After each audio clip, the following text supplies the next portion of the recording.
여러분 안녕하십니까? 한 주간의 주요 소식을 정리해드리는 헬로티비 뉴스 전북입니다.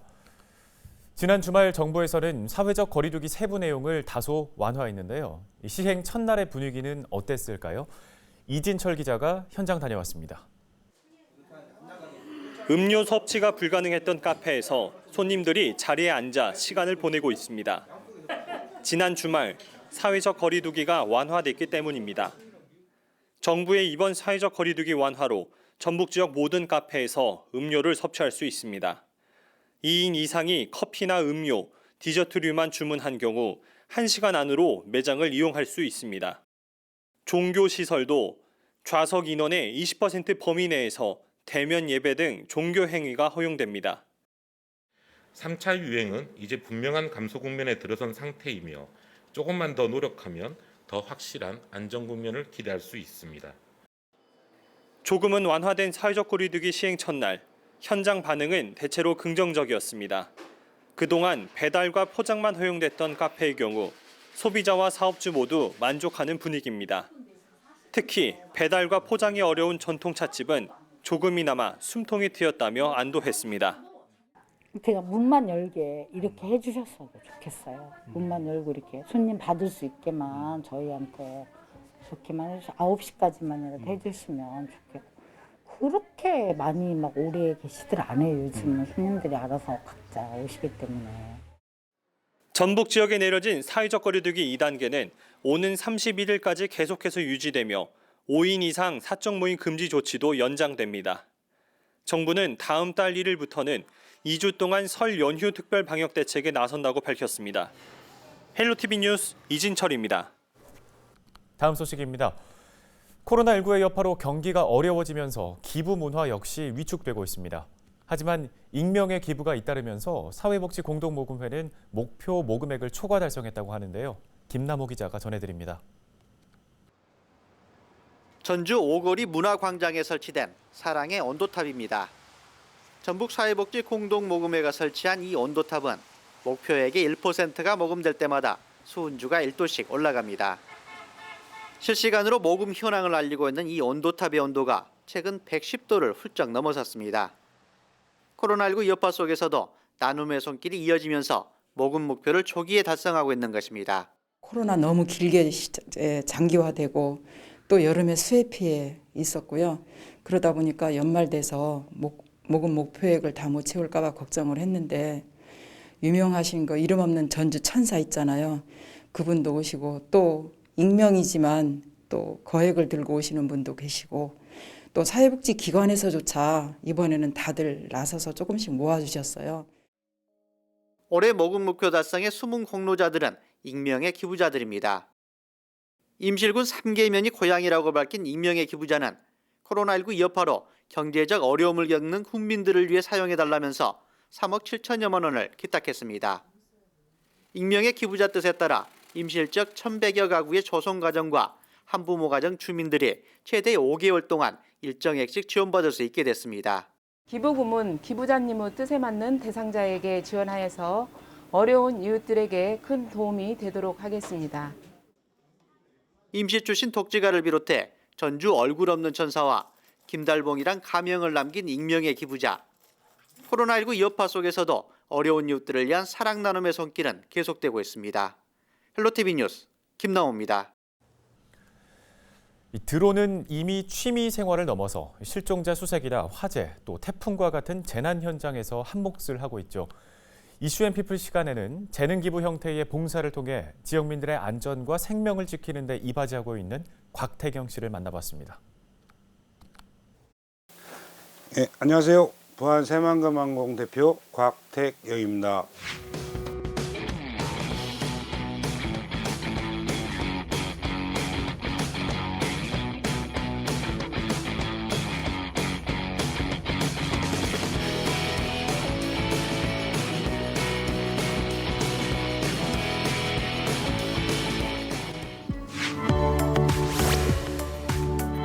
저희가 먼저 소방청이나 경찰서에서 이제 출동이나 전화로 이렇게 오면 응급을 하면 조기에 우선적으로 골드타임이 중요하잖아요. 모든 게 생명은. 저희가 이제 실종자 수색을 산속이나 강이나 사람이 못 가는 지역을 드론으로 가서 일단 먼저 위치를 파악하고 그 위치를 파악한 위치를 가지고 소방본부나 경찰에 보고를 하면 바로 골든타임 5분이라는 것이 굉장히 중요하다고 저희는 생각을 하기 때문에 저희가 전북 재난 드론 구호단을 하면서 3년을 하면서 출동한 것도 한 20여 차례 되고 그리고 실종자도 아직은 좀 미비하지만은 그래도 좀 도움이 많이 되고 있습니다. 화재 같은 경우는 저희가 이제 본격적으로 드론이 그거에 뜨면 연기 때문에 사람이 어디에 있는가를 구분을 못할 때 드론이 고층 아파트나 옥상 주변을 수색을 하면 충분히 사람도 발견하고 사다리차로 그분들 구조도 하고 이제 임실군으로 태풍이 작년에 좀 굉장히 물이 침수가 많이 돼서 실종자가 많이 났어요. 침수되고 그래서 저희가 이제 저희도 드론으로 한 5대 정도 출동하고 경찰에 있는 드론도 뭐 2-3대 출동하고 태풍이 불면은 산사태도 있고 미끄럽고 사람이 올라갈 수도 있고 그렇지만은 그 지역을 못 가는 지역을 드론이 가서 수색을 하면 지금 사람이 인력보다 한 10배 이상은 빠르게 수색을 할 수 있고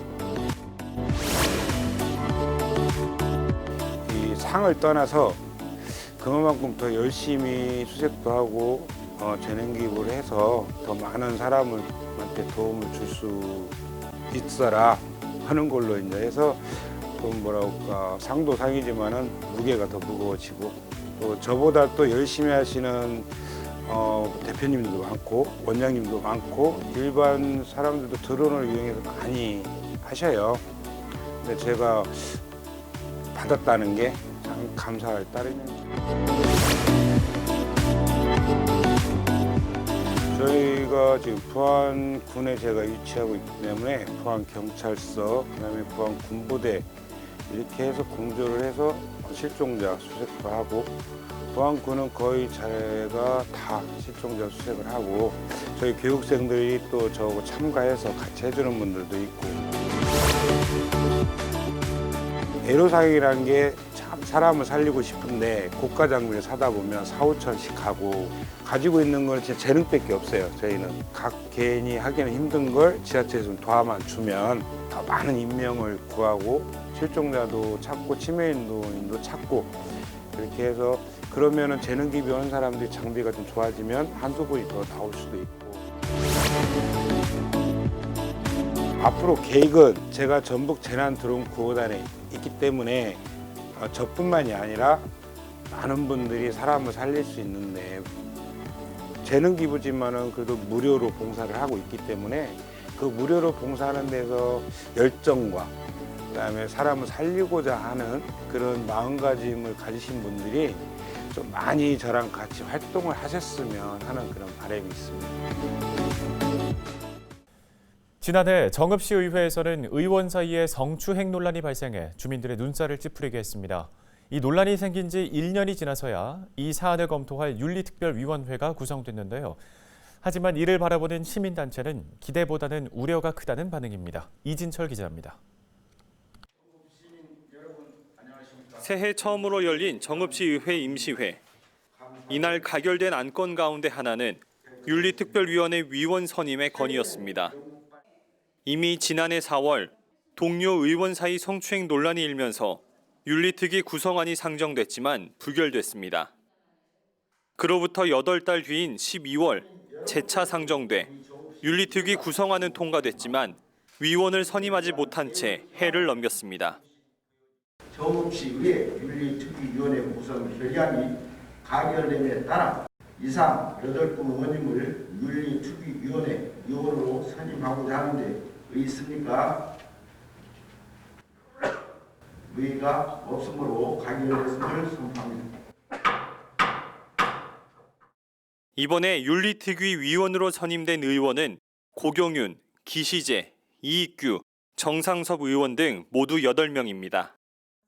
아직 윤리위 안건이 정해지지 않은 상황이지만 지난 2019년 10월 회식 자리에서 발생한 동료 의원 강제추행 논란 내용 등을 살펴볼 것으로 예상됩니다. 이에 대해 시민단체는 기대보다 우려의 목소리를 냈습니다. 이미 의혹 제기 1년을 넘긴 상황에서 뒤늦게 구성된 윤리특위가 제 역할을 할지 의문이라는 것입니다. 윤리특위 자체가 구성되는 것조차도 지금 어려워서 간신히 구성됐기 때문에 사실은 기대를 윤리특위에 많이 하지는 않고요. 이제 그 윤리특위 안에서 제대로 특위 가동을 제대로 할 건지는 저희가 이제 내용은 지켜봐야 될 것 같습니다. 정읍시의회는 오는 27일까지 이어지는 시 업무 보고를 마친 이후 위원 간담회를 통해 구체적인 윤리위 활동 내용을 정할 계획입니다. 헬로티비 뉴스 이진철입니다. 공직선거법 위반 혐의로 기소돼 재판을 받아온 더불어민주당 이원택 의원이 면소 판결을 받았습니다. 선거법 개정으로 이 처벌 기준이 없어져 법원의 판단을 피하게 됐습니다. 자세한 소식 정명기 기자가 전해드립니다. 공직선거법 위반 혐의로 재판에 넘겨진 더불어민주당 이원택 의원이 법원에 들어섭니다. 국회의원 선거 예비 후보자 등록 전인 2019년 12월 김제 백구와 용지의 경로당을 찾아 주민들에게 지지를 호소해 선거법 위반 혐의로 재판에 넘겨졌습니다. 이 의원은 그동안 모든 혐의를 부인해 왔습니다. 저에 대해서 인사를 하고 저를 소개하고 얘기 나누고 또 건의사항 듣고 뭐 그런 방문을 3분, 5분, 7분 이렇게 짧게 경로당별로 한 거지 정상적인 그 방문 활동을 사전 선거 운동으로 또는 다른 걸로 이렇게 매도하는 것은 적절하지 않다. 검찰은 앞서 결심 공판에서 사전 선거 운동을 했다며 이 의원에 대해 직위 상실령인 벌금 150만 원을 구형했습니다. 그렇지만 재판부의 판단은 달랐습니다. 선거일이 아니면 말이나 전화로 선거운동이 가능한 개정된 공직선거법을 적용했기 때문입니다. 재판부는 이전 법의 경우 후보에 대한 지지를 말로 하는 행위를 금지했지만 개정된 공직선거법은 처벌 대상에서 제외하고 있다고 판단했습니다. 그러면서 피고인들의 행위가 유죄인지 무죄인지 따질 필요가 없다고 면소 이유를 밝혔습니다. 이 의원은 재판부의 판단을 존중한다는 입장을 내놨습니다. 또 오늘 재판 결과에 대해서 저도 존중하면서도 또 이후에 제 성찰을 통해서 이런 일이 없도록 더 노력해야겠다 이런 말씀 드립니다. 재판부는 본격적인 재판에 앞서 개정 전 법률을 적용할 건지 개정된 법을 적용할 건지를 두고 고심했습니다. 국회가 법을 개정하기는 했지만 이전 행위는 종전 법률을 따른다거나 아니면 개정된 법을 우선한다는 것을 부칙에 명시하지 않아 논란도 남습니다. 헬로티비 뉴스 정명기입니다. 송하진 전북도지사가 제안한 광역화가 전주와 익산, 김제 등 관련 지역에서는 새로운 이슈로 떠올랐는데요.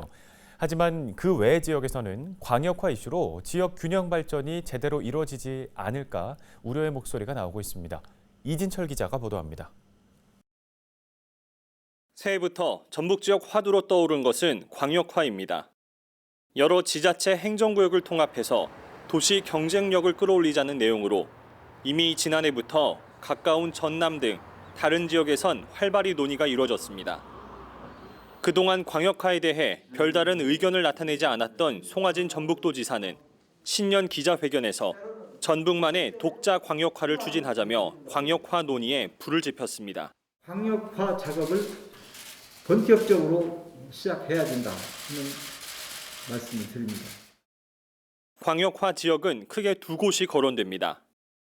첫 번째, 이미 세 차례 통합 논의가 무산됐던 전주 완주의 경우 익산시 등 인근 지자체를 더 끌어들여 규모를 더 확대하자는 것입니다. 두 번째는 활발히 개발이 이루어지고 있는 새만금을 군산과 김제, 부안 등 인근 지자체를 중심으로 통합하자는 내용입니다.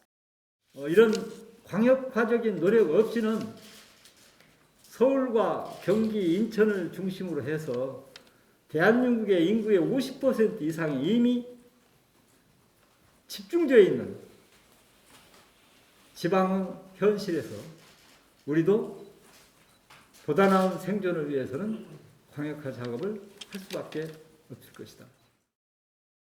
광역화 논의가 이루어지고 있는 지자체는 전북 지역 내에서 상대적으로 발전이 앞서고 있는 것으로 평가받고 있습니다.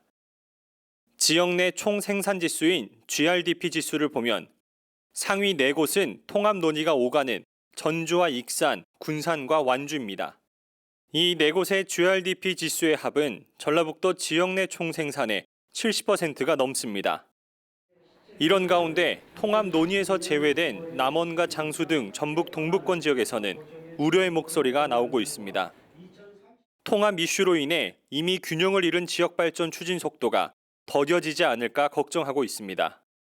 도로 등 인프라를 비롯해 공공의대 설립 등 굵직한 현안이 산적해 있습니다. 익명을 요구한 일부 도의원들은 광역화에 있어서 전반적으로 찬성하지만 이미 새만금의 발전이 집중되어 있는데 이번 광역화 추진으로 지역 균형이 무너지지 않을까 우려된다고 말했습니다. 송 지사가 쏘아올린 전북 지역 광역화 논의가 지역 균형 발전 우려 속에 어떻게 펼쳐질지 관심이 모아지고 있습니다. 헬로티비 뉴스 이진철입니다.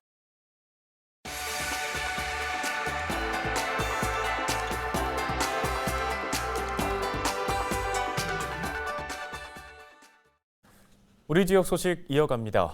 전북경찰청이 태국인 등 마약사범 40명을 검거해 15명을 구속했습니다. 전북경찰청 마약수사대는 지난해 10월부터 12월까지 특별 단속을 벌여 마약류를 판매하거나 투약한 40명을 검거했다고 밝혔습니다. 이 가운데 유통에 가담한 15명을 마약류 관리에 관한 법률 위반 혐의로 구속했습니다. 검거된 마약사범 가운데 25명은 태국인으로 마약류를 밀수해 고창과 정읍 등 농촌 지역에서 일하는 외국인 노동자들에게 판매하다 경찰에 단속됐습니다. 지난해 전북 지역 사업장의 체불 임금 규모가 250억 원에 육박한 것으로 나타났습니다. 전주 고용노동지청은 지난 한 해 동안 임금을 체불한 전북 지역 사업장은 모두 1,700여 곳에 달한다고 밝혔습니다. 이는 지난해 같은 기간보다 약 6.5% 늘어난 수치입니다. 전주 고용노동지청은 설 명절을 앞두고 다음 달 10일까지 임금 체불 청산에 역량을 모으기로 했습니다.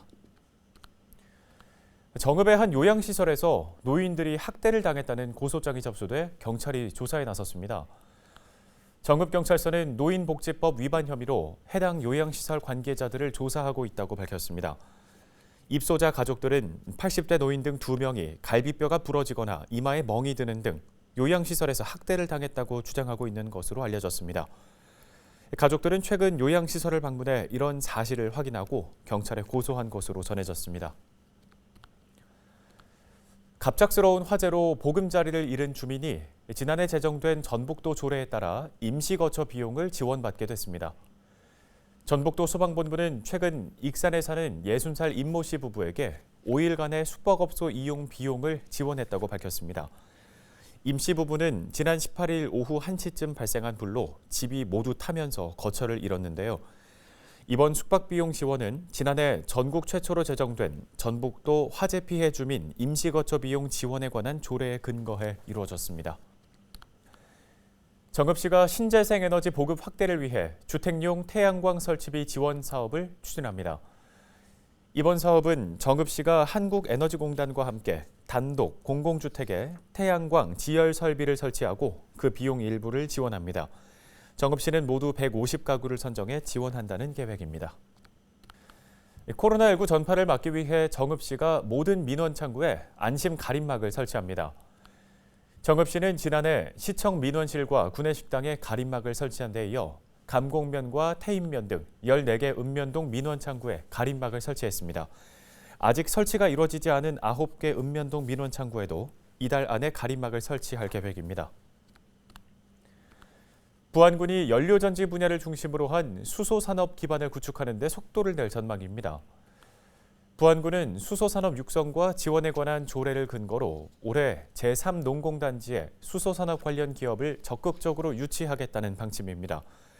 또 연료전지 드론 생산기지를 만들고 수소 충전 제반 시설을 확충해 수소 연료전지차 21대를 민간에 보급할 계획이라고 밝혔습니다. 헬로티비 뉴스 준비한 소식은 여기까지입니다. 시청해주신 여러분 고맙습니다.